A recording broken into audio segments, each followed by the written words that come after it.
የምሳሌውም ትርጉም ነው።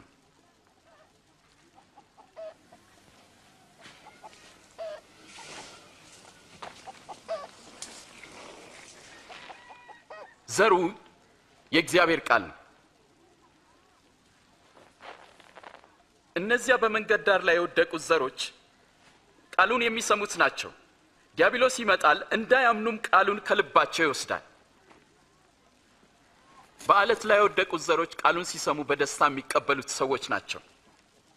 ሆኖም ስር የላቸውም። የሚያምኑትም ለጊዜው ነው። ፈተና በመጣ ጊዜ ግን ፈርተው ይክዳሉ።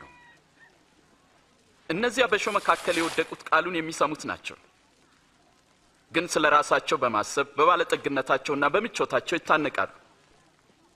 ስለዚህ ሙሉ ፍሬ አያፈሩም።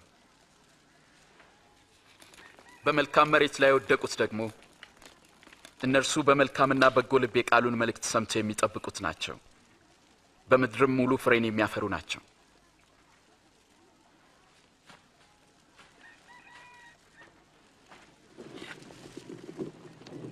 መብራትን አብርቶ በእንቅብ የሚከድነው ካልጋ ስርም የሚያኖረው የለም፣ ከዛ ይልቅ በመቅረዝ ያኖረዋል። ስለዚህ ሰዎች ወደ ውስጥ ሲገቡ መብራቱን በግልጥ ያያል። የማይገለጥና የተሰወረ ወደ ግልጥም የማይወጣ የሚደበቅና የተሸሸገ ምንም ነገር ሊኖር አይችልም። እንግዲህ እንዴት እንድትሰሙ ተጠበቁ፣ ምክንያቱም ላለ ሁሉ ይሰጠዋልና፣ ከሌለውም አለኝ የሚለው ያው ጥቂቱ ነገር እንኳን ይወሰድበታል።